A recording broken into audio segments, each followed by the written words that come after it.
Netanyahu तुम अपनी औकात में रहो, तुम होते कौन हो ट्रंप पर ज़ाती हमले करने वाले। जेडी वेंस ने नेतन्याहू को सिवाय गालियां निकालने के बाकी सब कुछ कह दिया। अमन मुआहिदा होते ही अमेरिका और इसराइल में इख्तलाफात शिद्दत इख्तियार कर गए। जेडी वेंस ने क्या कुछ कहा, इस बारे में अज़हर अली ख़ान से बात करते हैं। अज़हर भाई, अमन मुआहिदा होते ही इख्तलाफात जो है ना वो खुलकर सामने आ गए हैं। अमेरिका को पता लग गया कि भाई हमें ईरान के ख़िलाफ़ जंग में इसराइल ने धकेला था और जो हमें मार पड़ी, ये सब कुछ हमारे साथ जो हुआ सब नेतन्याहू की वजह से हुआ। अब अमन मुआहिदा हो रहा है और नेतन्याहू से ख़राब करने की पूरी कोशिश कर रहा है। तो जेडी वेंस ने तो बड़ी सख्त ज़ुबान इस्तेमाल की है नेतन्याहू के ख़िलाफ़। अदिल भाई, वो जो पैट्रियट के मिसाइल चला रहे थे ना वो ईरान के ख़िलाफ़ 15-15 मिलियन डॉलर के, उन्होंने हर जुमला 15-15 मिलियन डॉलर के मिसाइल के साथ चिपका के मारा है और नेतन्याहू को क्लीन बोल्ड कर दिया है, उसको माइनस कर दिया है, दुनिया को उसकी औकात बता दी है। और इतने सख्त अल्फाज में किसी प्राइम मिनिस्टर को, किसी मुल्क के हेड ऑफ़ द स्टेट को इस तरह से आप रगड़ दें, वो भी अपने सबसे करीबी एलाय को जो एक हफ़्ते पहले तक आपका बहुत अच्छा दोस्त था, ये पूरी दुनिया के लिए एक वाज़ेह पैगाम है कि नेतन्याहू माइनस हो चुका है सियासी तौर पे भी, जो हम कल बात कर रहे थे अपने व्लॉग में।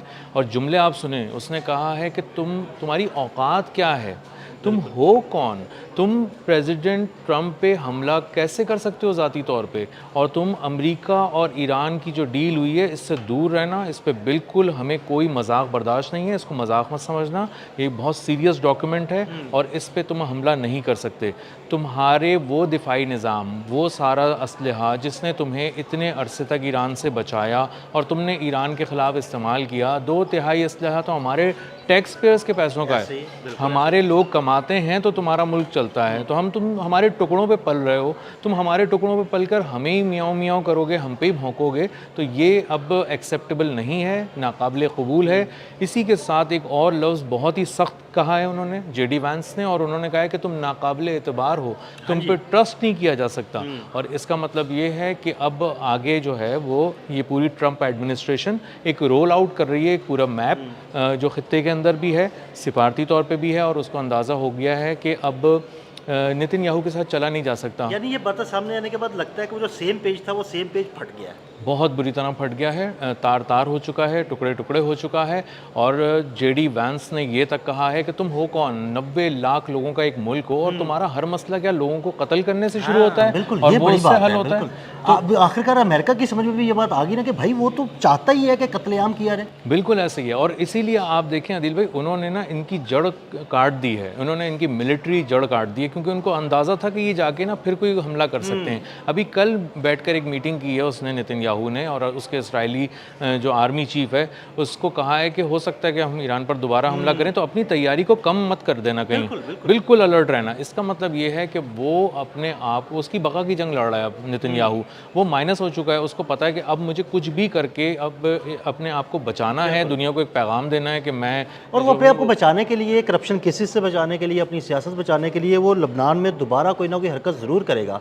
हो सकता है ईरान के साथ भी कोई हरकत करे, लेकिन अमेरिका की जानिब से बड़ा सख्त ये रद्द-ए-अमल आया कि भाई लबनान में भी अब कुछ किस्म की शरारत हम बर्दाश्त नहीं करेंगे। बिल्कुल ऐसे ही है। और इसी के साथ जोड़कर आप उस खबर को देखें जो मारिव उनकी एक एजेंसी से रिलीज़ की गई है ईरान की, और उन्होंने कहा है कि एम्बार्गो लगाने पे गौर किया जा रहा है, किसी तरह की पाबंदी लगाने पे गौर किया जा रहा है, असलहे की फराहमी में तात्तुल आएगा, अब उसको लंबा किया जाएगा, डिले किया जाएगा इसराइल को अमेरिका की जानिब से, और उसको इतने हथियार ही नहीं दिए जाएंगे कि वो जाके किसी से लड़ सके। इसका मतलब ये है कि सिर्फ लबनान और ईरान नहीं, पूरे मशरिक़ वुस्ता में जो वो एक ग्रेटर इसराइल का मंसूबा था, कम अज़ कम नेतन्याहू के दौर में मिलता हुआ नजर आ रहा है, खाक में मिल चुका है, उसको ब्रेक लगा दिए हैं और वो अब आगे नहीं बढ़ पा रहा। और अब उसको अंदाज़ा हो गया है कि अब उसको सिर्फ एक ही काम करना है कि कोर्ट में जाके अपनी सख्त तरीन जो उसको सज़ा मिलने वाली है वो सुननी है, और उसके बाद उसको जेल। अच्छा अज़हर भाई, मुझे ये लगता है कि अमेरिका की जानिब से इतना सख्त रद्द-ए-अमल सामने आने के बाद ईरान की ये बड़ी कामयाबी है कि उसने वो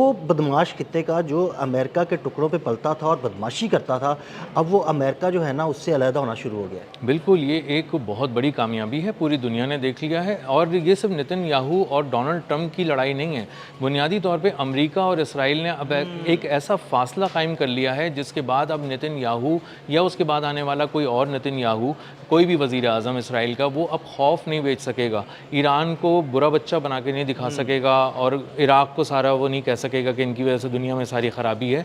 तो इसका मतलब ये है कि जो आप हज़ारों अरब डॉलर की जो आप वो करते थे, खौफ बेच के जंग कराया करते थे। खौफ बेचते थे, जंग कराते थे, असलहा बेचते थे, अपना असलहा इसराइल को शिफ्ट करते थे, और वो वही असलहा जो है ना वो मशरक़ वस्ता के ममालिक के ख़िलाफ़ जो है ना वो इस्तेमाल होता था। बिल्कुल, अब वो खौफ नहीं बिकेगा, और अब ये इसराइल आप बहुत पीछे जाता हुआ देखेंगे, टेक्नोलॉजी के अंदर भी जाते हुए देखेंगे। इसकी असलहे की एक्सपोर्ट जो उसकी बहुत ही बड़ी एक बैकबोन कह सकते हैं आप, वो उसको आप हिट होते हुए देखेंगे।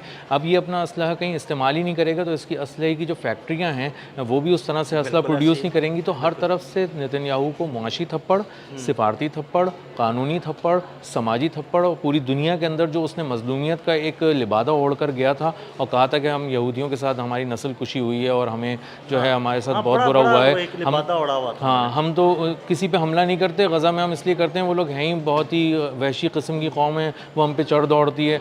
तो ये सारी मजलूमियत का अब भांडा फूट गया है, बेनकाब हो गया है। नेतन्याहू भी, इसराइल भी बुरी तरह सबके सामने डिजिटली भी हो गया है, और पूरे सोशल मीडिया के ज़रिए उस इंसान तक को पता चल गया है इसराइल के बारे में जो उसमें बहुत दिलचस्पी नहीं लेता था, जो एंटरटेनमेंट में, जो स्पोर्ट्स में दिलचस्पी लेता था। उसने भी थोड़े बहुत क्लिप्स देखने के बाद अंदाज़ा कर लिया है कि नेतन्याहू एक जालिम इंसान है, वहशी इंसान है, और असल में दुनिया में जो कोई भी जंग होती है, कोई भी मसला होता है, तो उसके पीछे नेतन्याहू बिल्कुल। आप देख लें ना, पिछले 4-5 साल की हिस्ट्री निकाल के देख लें, उन 4-5 साल में मशरक़ वस्ता में जितनी तबाही आई या जितने हमले हुए, उसके पीछे कौन था? उसके पीछे इसराइल ही था ना, हमेशा उसी ने पहल की, और उसके बाद तहवाला कर दिया हर मुल्क को। बिल्कुल, और उसने जाके तमाम प्रेसिडेंट्स को खौफ बेचा।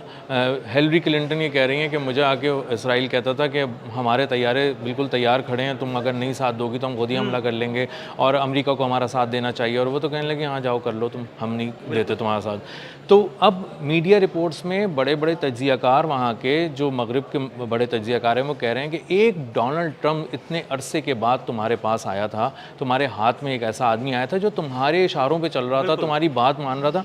तुम इतने बेवकूफ़ हो, इतने कुन जहन हो, कम अकल हो कि तुमने उसको भी अपने हाथ से गंवा दिया।